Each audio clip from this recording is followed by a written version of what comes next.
الحمد لله أشهد أن لا إله إلا الله وحده لا شريك له وأشهد أن محمدا عبده ورسوله أما بعد فبفضل الله تعالى وبرحمته وبمنه علينا سندخل اليوم في فصل جديد وهو السادس بعنوان آداب التعامل بين المؤمنين. Donc aujourd'hui on rentre dans un nouveau chapitre. Après avoir terminé le dernier, qui était le cinquième, qui était certains comportements islamiques, là on va rentrer dans le sixième, qui est le comportement, des comportements dans le relationnel entre croyants. D'accord ? Dans les rapports, les échanges entre croyants. C'est un bab qui est très important, dont le musulman en a besoin au quotidien. Que cela soit à la maison, dans son foyer, avec sa famille, que cela soit à l'extérieur, avec la société, que cela soit avec les proches, membres de sa famille également, que cela soit avec les voisins, et ce qui s'ensuit, dans le commerce, au travail, même dans dans la circulation, dans la voiture, ceux qui conduisent, dans toute situation, il y a un comportement noble à adopter. D'accord ? Et à savoir que le musulman doit se rappeler qu'il est responsable. Le musulman porte en lui la religion d'Allah Azza wa Jal. Donc, où qu'il soit et en toute situation, il doit se sentir responsable et savoir qu'il porte avec lui le haqq. Donc, il ne peut se permettre d'agir n'importe comment. Il n'est pas monsieur de tout le monde. Il est un croyant, il est un serviteur d'Allah Azza wa Jal, il est une personne comme une forme d'ambassadeur de la religion. Donc il se doit de faire en sorte que sa religion soit respectée, soit attirante selon les règles, sans faire de concessions non plus, et en donner la mettre sur son meilleur jour. Mais dans les limites prescrites, bien évidemment. Sans innover, et sans, comme on l'a dit tout à l'heure, faire des concessions, c'est-à-dire se mettre à transgresser dans le but d'attirer les autres. Ça, c'est une chose qui n'est pas demandée. D'accord ? Et il n'y a aucune dureté à appliquer la religion au moment opportun. Car il y a des gens, des fois, ils font des concessions aux religions, des choses qui sont interdites, pour dire oui, mais si je fais ça, on va dire que je suis dur, ça va faire fuir les gens. On va dire, Allah ne t'a pas demandé d'attirer les gens, il t'a demandé d'appliquer sa religion. Donc ce qui est halal, tu peux le faire, ce qui est recommandé, on t'encourage à le faire, ce qui est wajib, tu dois le faire, et ce qui est haram, tu le délaisses, ce qui est makruh, tu t'en éloignes comme tu peux, et ainsi de suite. يقول قول الله عز وجل واعبدوا الله ولا تشركوا به شيئا وبالوالدين إحسانا وبذي القربى واليتامى والمساكين والجار ذي القربى والجار الجنب والصاحب بالجنب وابن السبيل وما ملكت أيمانكم إن الله لا يحب من كان مختالا فخورا. Dans le Coran, Allah Azza wa Jal dit et adorez Allah et ne lui associez rien. Et faites preuve de bienfaisance envers les parents, ainsi qu'envers les proches, c'est-à-dire les proches et membres de la famille, envers les orphelins, envers les pauvres, envers le voisin de proximité, envers le voisin qui est un proche familial, le voisin qui est à proximité, et envers celui qui vit à tes côtés, c'est-à-dire soit il s'agit là du conjoint ou il s'agit là du compagnon de voyage, selon les tafsirs donnés par les exégètes. Et également Ibn Sabil, d'être bienfaisant envers le voyageur qui s'est perdu en route, qui n'a plus les moyens de dépenser. Et également ce que vos mains possèdent, c'est-à-dire envers les esclaves, lorsque cela est réalisable, bien sûr, ce qui n'est pas le cas dans notre époque, et envers même les animaux que l'on possède. Et que Allah n'aime pas tout orgueilleux, toute personne orgueilleuse et hautaine, vantarde. Donc là, ce verset, Allah commence par la chose essentielle qui est le meilleur comportement, le plus important qui soit, c'est le tawhid, d'adorer Allah et de ne rien lui associer. Une personne qui n'a pas de tawhid n'a aucun comportement. Car le principal comportement à avoir, c'est celui qu'on doit rendre à notre Seigneur. Ça, c'est à bien retenir. Et une personne qui aura le tawhid, cela va impliquer qu'elle aura forcément, en craignant Allah, lui rendant son droit, elle fera en sorte de rendre le droit à ses créatures. Donc les gens ont meilleur comportement, réel, concret, pas les hypocrites, pas les acteurs, pas les comédiens, d'accord, pas les faux semblants. Ce sont les gens qui ont le tawhid. Et ce tawhid va amener en toi un besoin d'agir correctement dans la mesure du possible avec les autres, que ce soit les croyants ou autres que les croyants. Et de ne rien lui associer. Rien. Voilà tushriku bihi shay'a. Il dit l'auteur dans le Sharh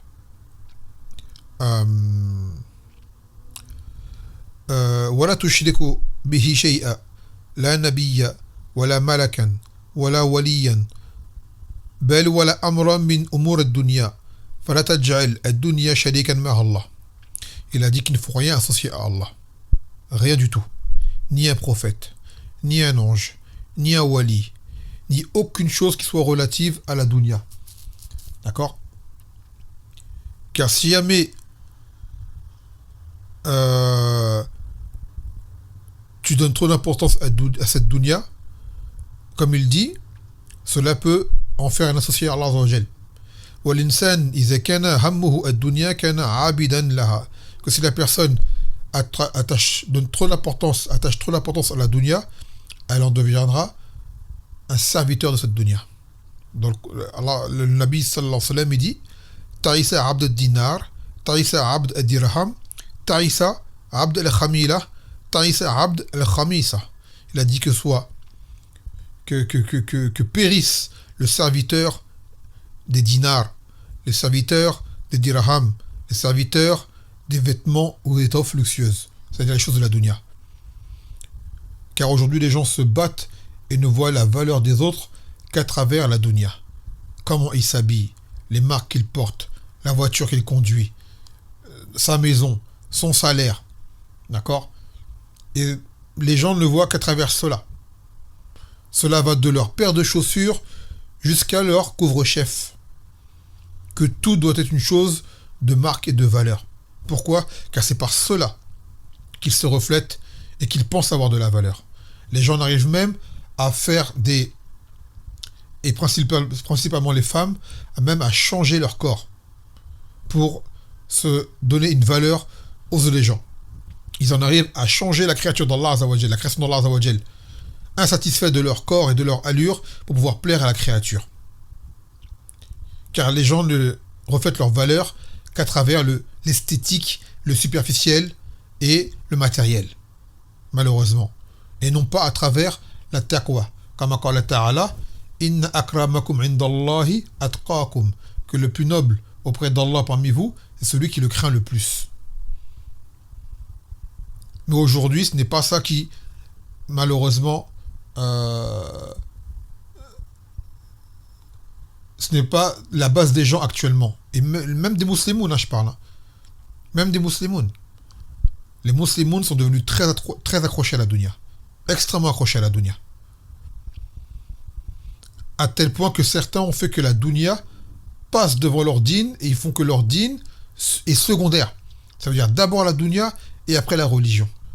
Comment des gens en arrivent à retarder leur salawat le soir? C'est parce que c'est la dunya. Comment des femmes en arrivent à enlever leur hijab? En général, c'est pourquoi? C'est pour la dunya. Comment des gens en arrivent à gagner de l'argent qui est haram?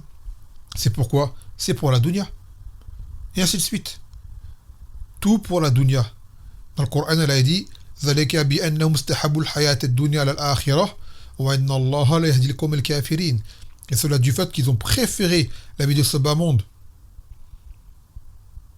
sur l'au-delà et que Allah ne guide pas un peuple de mécréants. Ça veut dire que aimer la dunya au-dessus de la religion peut te faire sortir de la religion. Donc on doit craindre Allah Azza wa Jal en toutes circonstances, en toute situation et se rappeler que le aham wa din, Vaut mieux pour toi que tu sois un clochard mouahid musulman que tu sois un homme milliardaire richissime qui ne soit pas sur le dîn. J'extrapole quand je dis ça. Je ne dis pas aux gens de devenir des clochards. Mais vous faire comprendre la chose telle qu'elle est. D'accord? Car ce qui va rentrer au Jannah, ça va pas être tes richesses. D'ailleurs, il a dit le Nabi sallallahu alayhi wa sallam, An al-mayyit yadba'u thalatha. Wa yarji' isnan yabqa wahid. Que le mort, lorsqu'on va l'enterrer, 3 choses le suivent. Une reste avec lui et 2 reviennent. Lorsque le mort, on l'emmène dans le Makbara, dans sa tombe, il est suivi par sa famille. Il est suivi par ses biens. Il est suivi par ses actes. Lorsqu'on l'enterre, ses actes restent avec lui et ses biens et sa famille repartent. D'accord? Sa famille repartent. Sa femme, s'il était marié, elle va se remarier. Ses enfants, ils vont grandir, ils vont faire leur vie. Et ces biens sont distribués, soit par l'héritage, ou ils vont... Voilà. Qu'est-ce qui va rester avec lui? Ses actes. Est-ce que ses belles chaussures seront avec lui? Non. Est-ce que sa belle voiture sera avec lui? Non. Est-ce que son salaire sera avec lui? Non. Est-ce que son appartement, sa voiture, son pavillon ou je ne sais quoi, son compte en banque vont rester avec lui? Non. Ce qui peut rester de cela, c'est ce qu'il aura laissé comme aumône courante. Et ainsi de suite. Sans quoi dans sa tombe, ça ne va pas rentrer avec lui. Il sera interrogé par contre comment il a obtenu ces choses-là. Et dans quoi il les a dépensées. Ça oui. Sans quoi ce qui va rester dans sa tombe avec lui, ce sont ses actes. Donc c'est ça qui donne la valeur aux croyants. Ses actes. Et ces actes bien sûr qui ont été faits sur l'ikhlas, sur la sincérité. Donc dans ce verset, Allah nous rappelle de l'adorer et de ne rien associer et d'être bienfaisant envers les parents, comme cela va venir dans les hadiths, et envers les orphelins, et envers les pauvres, et envers les voisins, qu'ils soient des voisins proches parents ou des voisins, simples voisins qui habitent à côté, à proximité, et même si ce seraient des koufars. D'être bienfaisant envers notre conjoint, notre épouse, ou envers celui qui voyage avec nous. Et être bienfaisant en ce que nous possédons parmi les créatures. Entre autres les animaux si on en a, parmi ce qui est halal bien sûr. Et pour, à l'époque, ou peut-être dans le futur, ceux qui ont des esclaves. Et il finit le verset en disant dans le sens que Allah n'aime pas les gens hautains et orgueilleux. Car les gens hautains et orgueilleux sont des gens qui se croient au-dessus des autres. Et quand tu te crois au-dessus des autres, eh ben tu méprises les autres. C'est mépriser les gens. C'est rejeter la vérité. Et ça est orgueilleux chez l'homme, et cela est un vilain défaut. Parmi les pires défauts qui soient. Et il a dit, le Nabi sallallahu alayhi wa sallam, La yatrul jannah man kana fi qalbihi, qui n'aura dans son cœur ne serait-ce que le grain de moutarde d'un atome. Celui qui a un grain de moutarde d'atome dans son cœur, d'orgueil, ne rentrera pas au Jannah. C'est-à-dire qu'il ne rentrera pas avec les premiers. Car en réalité, avoir de l'orgueil n'est pas forcément du kufr ou du shirk qui te fasse entrer en enfer pour l'éternité. Mais ce hadith, les ulama ont expliqué que ça veut dire que tu n'entreras pas avec les premiers. Et c'était vraiment un très mauvais trait d'être orgueilleux et d'être hautain. C'est-à-dire, lorsque tu es orgueilleux et hautain, tu n'acceptes pas la vérité. Tu la rejettes. Wallahu billah. Donc là, on va prendre le premier hadith de ce fasl, qui est le 101e de ce kitab. يقول عن عبد الله بن عمرو رضي الله عنهما قال قال رسول الله صلى الله عليه وسلم من أحب أن يزحزح عن النار ويدخل الجنة فليأتيه منيته وهو يؤمن بالله واليوم الآخر وليأتي إلى الناس الذي يحب أن يؤتى إليه رواه مسلم. Il a dit le Nabi sallallahu alayhi wa sallam, celui qui voudrait se voir éloigné du feu et rentrer au paradis, alors que la mort lui parvienne, alors qu'il croit en Allah et au jour dernier, et qu'il se comporte avec les gens comme il aimerait qu'on se comporte avec lui. Donc dans ce hadith, le Nabi sallallahu alayhi wa sallam nous montre comment être éloigné du feu et entrer au Jannah. Et dans un autre hadith, il a dit, le Nabi sallallahu alayhi wa sallam à Mu'adh bin Jabal, lorsque Mu'adh lui a demandé, Ya Nabi Allah, arbini an amal, yudkhiluni al-Jannah, yub'iduni an an-nar. Il a dit, ô messager d'Allah, informe-moi d'un acte qui me fera entrer au Jannah et m'éloignera du feu. Il a dit, Nabi sallallahu alayhi wa sallam, laqad salta an azim, wa innahu yasirun ala man sahala Allahu lah. Il a dit, tu as demandé une chose qui est immense, mais qui peut être très facile à qui Allah l'aura rendu facile. Et là, il a dit, ta'budullaha wa la tushriku bihi shay'a. Il a commencé pareil. Tu adores Allah et tu n'associes rien. Donc le tawhid. Et là, c'est ça qui nous est demandé. Que lorsque la mort nous vienne, nous soyons croyants. Que la mort lui parvienne alors qu'il croit en Allah au jour dernier. Dans le Coran, Allah il a dit وَلَا تَمُوتُنَّ إِلَّا وَأَنْتُمْ مُسْلِمُونَ. Et ne mourrez qu'en pleine soumission. Et ça le plus important. إِنَّمَا الْأَعْمَالُ بِخَوَاتِمٍ. Que les actes ne veulent que par leur aboutissement. C'est sur quoi tu meurs en dernier, c'est ça qui sera pris en compte. Si tu meurs sur l'islam, alors c'est la victoire pour toi si tu meurs sur un islam avec sincérité. Quand bien même tu aurais fait des années dans le kufr et que tu entres en islam ne serait-ce que quelques secondes avant de mourir, alors que tu n'es pas à l'agonie, alors cela sera pour toi la réussite. Et l'inverse, tu peux avoir fait toute ta vie dans l'islam avec des bonnes œuvres aux yeux des gens, car il sait ce qu'il y a dans ton cœur, et quelques secondes avant de mourir, eh ben, malheureusement, tu effaces tout. Par un acte de shirk, un acte de kufr. Et il a dit, Nabi sallallahu alayhi wa sallam, Wallazi la ilaha ghayru, inna la ahadukum la ya'malu bi'amal al-nar, hatta yakuna baynahu wa baynaha ila zira', fayasbiq alayhi al-kitab, fay'amal bi'amal al-jannah, fayadkhulaha.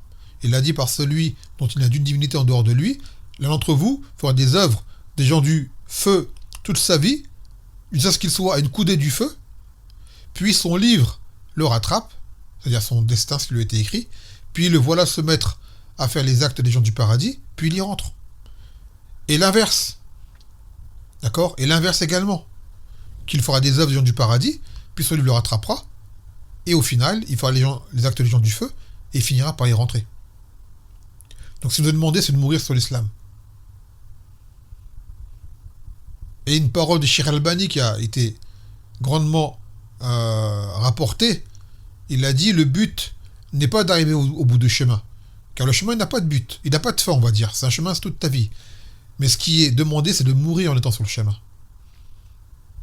Et chacun a son chemin en fonction de son temps de vie. Donc en réalité, ce chemin n'a pas de fin. D'accord ? C'est pas le but d'arriver au bout, mais le but c'est de mourir dessus, c'est-à-dire sur le chemin de l'islam. As-sirat al-mustaqim. Ensuite, il dit وَلْيَأْتِي إِلَى النَّاسِ الَّذِي يُحِبُّ أَنْ يُؤْتَى إِلَيْهِ. Qu'il se comporte avec les gens comme il aimerait que l'on se comporte avec lui. Et ça, c'est une parole qui amène, lorsqu'elle est appliquée, à l'équité et la justice sur terre. Ça, c'est Ayn al-Adl. Et dans un autre hadith que vous connaissez tous, il a dit, Nabi sallallahu alayhi wa sallam, rapporté par Anas, La yu'minu ahadukum hatta yuhib li akhihi ma yuhib li nafsihi. Aucun d'entre vous ne croira réellement, tant qu'il n'aimera pas pour son frère, ce qu'il aime pour lui bien. Ce qu'il aime pour lui-même à fois. D'accord ? Aucun d'entre vous ne croira réellement, tant qu'il n'aimera pas pour son frère, ce qu'il aime pour lui-même. Et dans une version, Nel khayr, du bien, qu'il aime le bien pour son frère, comme il aime pour lui-même. Et celui qui médite dans ce genre de hadith et ce genre de rappel, il est censé être la personne la plus juste qu'il soit, dans tout ce qu'il fait. C'est pour ça qu'aujourd'hui, vous allez voir plein de gens qui vous parlent, qui n'aiment pas l'injustice, ils n'aiment pas ceci, cela, ils se battent pour des causes, mais en réalité, c'est pas vrai. Car dans leur mode de vie, au quotidien, ils sont injustes envers les autres.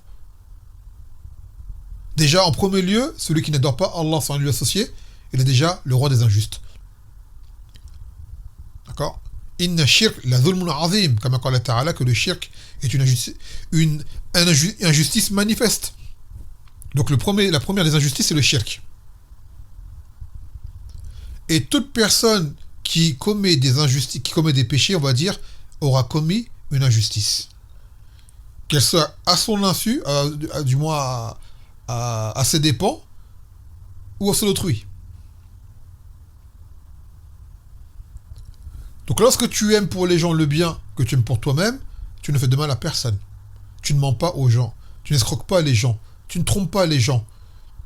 Tu ne mens pas sur les gens. Tu ne médis pas les gens. Tu ne calomnies pas les gens. Tu ne frappes pas les gens. Tu ne laisses pas les gens. Tu ne les voles pas. Et encore moins, tu ne les tues. Tu ne t'en prends pas à leurs proches, tout comme tu ne m'aimeras qu'on s'en prenne à tes proches, à toi. Il y a ce fameux hadith de ce jeune homme qui voulait forniquer et qui a demandé au Nabi sallallahu alayhi wa sallam la permission de forniquer. Et là, les sahaba, ils ont dit Malahu. Dans le sens, ils étaient choqués de sa demande. Et le Nabi sallallahu alayhi wa sallam a dit aux gens laissez-le. Il lui a dit est-ce que tu aimerais cela pour ta mère? Il a dit non. Il a dit est-ce que tu aimerais cela pour ta sœur? Que quelqu'un fornique avec ta sœur? Il a dit non. Est-ce que tu aimerais cela pour ta tante? Il a dit non. Il a dit tout comme tu n'aimerais pas que cela arrive à ces femmes-là, alors ne le fais pas aux autres, parce que demain, si jamais tu vas forniquer, elle sera forcément soit la mère de quelqu'un, soit la sœur de quelqu'un, soit la tante de quelqu'un, soit la fille de quelqu'un. Donc tu vas faire subir à des gens ce que toi-même tu n'auras pas aimé qu'on te fasse subir. Donc les gens méditent cela lorsqu'ils font des actes. Quand tu fais quelque chose à quelqu'un, dis-toi que ce quelqu'un, ça aurait pu être toi. Demain, tu es un époux avec ton épouse. Comment aimerais-tu demain que ton gendre se comporte avec ta fille? Si tu prends cela en compte, ton épouse, tu vas bien la traiter. Demain, tu es une épouse. D'accord? Tu es une mère de famille. Voudrais-tu trouver ta belle-fille avec ton fils? Comment elle le traite? Bien. Eh ben, au même titre que ce mari que tu as, il a une mère. Donc, soit cette épouse pour ton mari, comme tu aimerais demain trouver une belle-fille pour ton fils. Ça va dans les deux sens. Tu as un enfant, tu aimerais qu'il t'honore, qu'il se comporte bien avec toi. Eh bien, sache que si tu as un enfant et que tu existes, toi-même, tu as été un enfant. Donc, si tu as tes parents, comporte-toi avec tes parents comme tu aimerais que ton enfant se comporte avec toi par la suite. Et ainsi de suite. D'ailleurs, ça va venir les hadiths sur le droit des parents, Inch'Allah Ta'ala. Ça va ensemble. Et cela va t'emmener justement, forcément, à penser aux autres. Ne pas être égoïste. D'ailleurs, vous allez chez les gens du livre, ils disent tout le temps aimer son prochain, aimer son prochain. Nous, on n'aime pas notre prochain, nous. Nous, on aime nos frères. D'accord? Les koufars, on ne les aime pas. Maintenant, on ne les aime pas. On aimerait pour eux la guider, on aimerait pour eux le bien. Donc, on ne les laisse pas, on leur rend leur droit. Le droit que Allah leur a donné. Et ils ont moins de droits que les croyants. Mais ils ont un droit quand même. Et bien, ce droit, on leur rend. Parce que nous-mêmes, pour ceux, par exemple, qui ne sont pas nés musulmans, qui sont convertis, ou qui ne sont pas nés sur la droiture, on a aimé que des gens nous parlent, des gens nous conseillent, des gens nous indiquent. Même si au début, on n'écoutait pas. D'accord? On n'était pas réceptif à leurs conseils. Mais un jour, qu'Allah nous a guidés, on s'est rappelé, un tel m'avait dit ça un jour, un tel m'avait dit ça un jour. Subhanallah, il avait raison. Mais à l'époque, je ne l'ai pas écouté. Tout comme demain, tu vas parler à des gens, ils ne vont pas t'écouter. Mais malgré tout, qu'ils ne t'écoutent pas, tant que tu peux leur parler, parle-leur. Et tu ne sais pas, il se peut que ta parole fasse un effet, même dans 10 ans. Quoi qu'il en soit, il a ce droit à la nasiha. Il a dit, Nabi sallallahu alayhi wa sallam, ad-din an-nasiha. Donc ça, c'est aimer pour les gens ce qu'on aime pour soi-même. Même si des paroles, des fois, qui sont un peu désagréables à entendre, il faut le dire. Vous savez, même le fait de réfuter des gens, même de parler dur à des gens, c'est un bien pour eux. Et ça a été dit chez les salafs que al-sunnah arham al-nas al-mubtadi' hum arham ilayhim min ummatihim, que les gens de la sunna sont encore plus miséricordieux envers les gens, même les innovateurs, que leur propre mère. Pourquoi? Parce que ta mère, elle va t'élever et faire en sorte d'être bienveillante envers toi. Mais les gens de la sunna, lorsqu'ils réfutent un innovateur, après sa mort, il sera heureux que des gens ne suivent pas son innovation, car cela va amoindrir de son châtiment. Chose que ses parents ne feront pas. Sauf si ses parents sont des gens de science sur la sunna. Donc en réalité, lorsque les gens du mal qui se font interdire du mal qu'ils font, qu'ils commettent, et que les gens mettent en garde contre eux, Yom al-Qiyamah, ils seront heureux que les gens ne les suivent pas leurs erreurs. Car ton erreur, tu porteras le fardeau de ce que tu auras égaré. Donc lorsque des gens auront mis en garde contre ton mal après ta mort, même de ton vivant, mais qui continue après ta mort, eh ben tu seras heureux d'avoir moins de suiveurs qui sauveront ton mal. Et ça, même tes parents ne le font pas. Alors que les savants de la sunna vont le faire. Donc même apporter un bien aux gens ne veut pas dire apporter aux gens ce qu'ils aiment, mais apporter aux gens ce que Allah il aime. Et des fois les gens, et la plupart des gens n'aiment pas ce que Allah il aime. Quand tu vas interdire à quelqu'un de faire un haram, tu crois qu'il aime, il a envie de le faire. Parce que tu lui dis ça le saoule, ça lui casse la tête. Il dit laisse-moi tranquille. Ainsi de suite. D'accord? Quand tu dis aux gens arrêtez d'écouter de la musique, ça les saoule.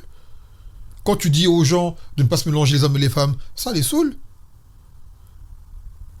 Toutes ces choses-là que tu fais, ça saoule les gens. Les gens n'aiment pas cela. Malgré tout, pourquoi tu fais cela? Déjà parce que tu crains Allah Azzawajal, on l'espère, et parce que tu veux le bien pour eux, car tu sais que ce qu'ils font, c'est un mal.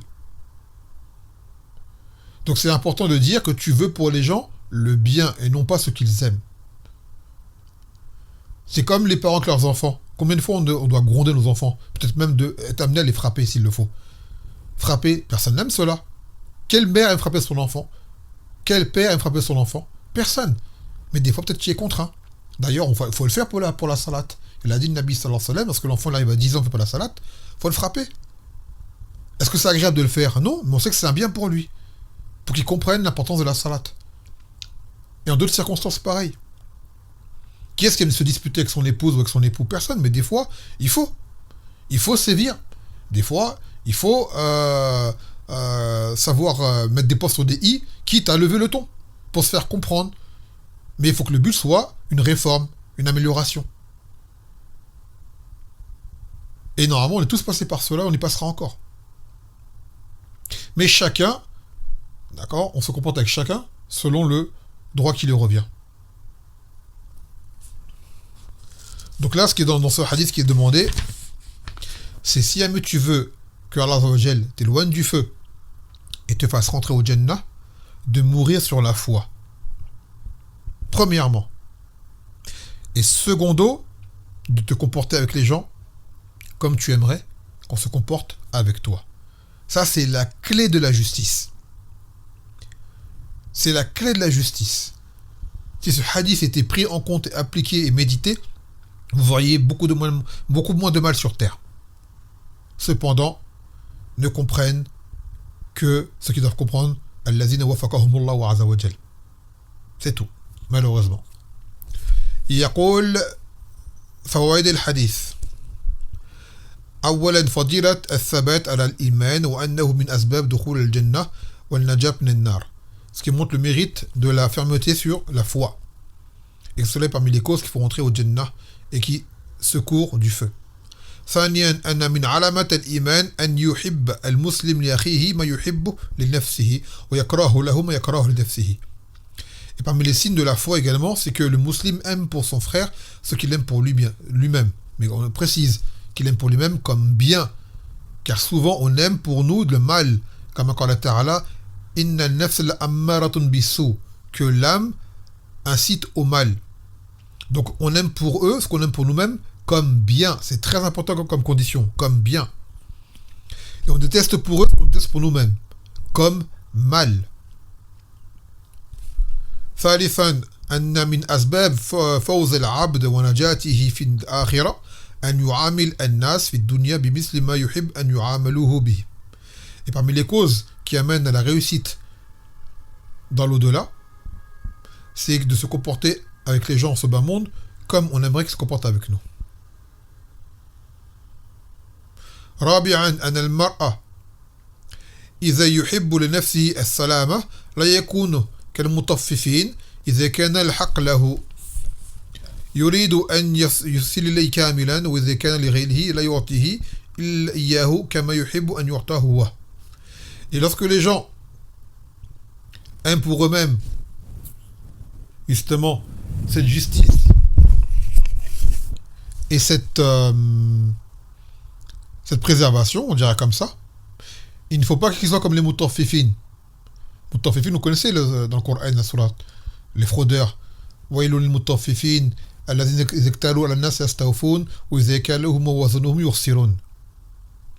Malheur aux fraudeurs, ceux qui lorsqu'ils on pèse pour eux, ils veulent une pesée complète, mais lorsqu'ils pèsent pour les autres, ils trichent. Quand c'est pour toi, tu veux ton droit, tu réclames ton droit. Quand c'est pour les autres, là tu deviens négligent et laxiste. Et beaucoup de gens, la plupart d'entre nous, on agit comme ça.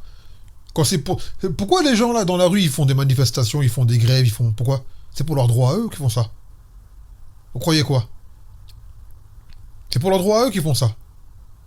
Les gens vous font des manifestations pour la Palestine, soi-disant d'après eux. Ils ont manifesté, d'ailleurs. Le soir, il y a un match de foot, ils ont tous oublié la Palestine. Tous. Par contre, quand c'est pour eux, leur droit à eux, alors là, ils sont investis, ils sont engagés. Investis et engagés. Et en réalité, la Palestine, t'as pas besoin de poser comme on appelle un kéfier pour la représenter. Hein. Tu n'as pas besoin de soulever le drapeau pour la représenter. Tu as juste à être toi-même musulman. C'est tout. Ces gens-là, ils ont quelque chose à prouver. À partir du moment où tu es un musulman sur l'islam, on sait d'office, d'emblée, que tu défends la Palestine pour l'islam, et pas pour la terre. Et pas pour autre chose, mais pour l'islam. Donc, t'as rien à changer dans ta vie, si ce n'est de quoi? De te rendre encore plus droit pour Allah Azza wa Jal. Mais porter un t-shirt Free Palestine, ça sert à rien. Porter un t-shirt Stop Génocide, ça sert à rien. T'as rien à prouver en tant que musulman. Porter le foulard palestinien, ça sert à rien, ça. Ça, c'est des gens, ils veulent juste prouver quelque chose. Quand t'es quelqu'un sur le dîn d'Allah Azza wa Jal, tu es forcément pour défendre la Palestine, ou défendre le Yémen, ou défendre la Syrie, ou défendre tout musulman. Car notre religion ne se limite pas à un drapeau ou à un vêtement en soie folklorique, emblème de ce pays. Normalement, les croyants, où qu'on soit, on se reconnaît entre nous. Mais ces gens-là sont des gens, en fait, à la base, ils sont pas dans la religion. C'est une défense de la Palestine qui est comme des LGBT vont le faire. Ça sera la même défense, en fait. C'est pas une défense pour la foi ou pour l'hymen. C'est juste humain. C'est noble d'avoir ça en tant qu'être humain. On ne critique pas cela. Mais en tant que croyant, ça va au-delà de cela. Car tu sais que le combat qu'il y a là-bas, d'accord, c'est religieux. Les Yahouds ne s'en prennent aux Palestiniens que parce qu'ils sont des musulmans. Moi, aujourd'hui, j'ai entendu, apparemment, la guerre serait censée être finie. Est-ce que c'est vrai? Les jours nous le diront. Quand je dis le jour, Allah Azza wa Jal le fera apparaître dans les jours à venir. Est-ce que c'est un vrai cessez-le-feu, une vraie paix? Mais en réalité, il n'y aura pas de paix. Il y aura un cessez-le-feu. Mais une vraie paix, il n'y en aura pas de vraie paix. Les koufars ne vont cesser de comploter contre eux. Et s'ils font ça, là, c'est qu'ils ont un autre intérêt derrière plus grand qui va arriver. Mais c'est pas une paix, ça. C'est un cessez-le-feu. Temporaire. Jusqu'à quand? Allahu A'lam. Et c'est un soulagement. On en est content. Ça amène à ce que le peuple palestinien puisse respirer. Et une occasion également de pouvoir revenir vers Allah Azza wa Jal. Car maintenant, là, que Allah Azza wa Jal les soulage, il faut qu'ils soient reconnaissants. Eux et nous. Il va regarder comment on va agir. Maintenant, comment est-ce qu'on va remercier? Comment est-ce qu'on va agir maintenant que cela est fini? Enfin, fini, entre parenthèses, comme vous le savez. Comment on va agir? Et là, vous allez voir des réalités. Et malgré cela,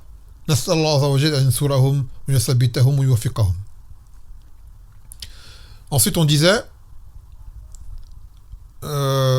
c'était la dernière faïda de ce hadith.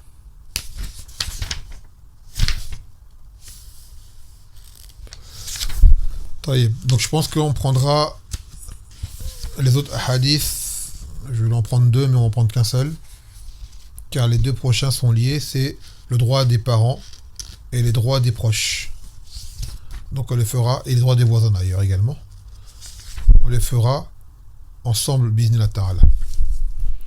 فنكتفي بهذا القدر نقول سبحانك وبحمدك لا إله إلا أنت أستغفرك وأتوب إليك السلام عليكم ورحمة الله وبركاته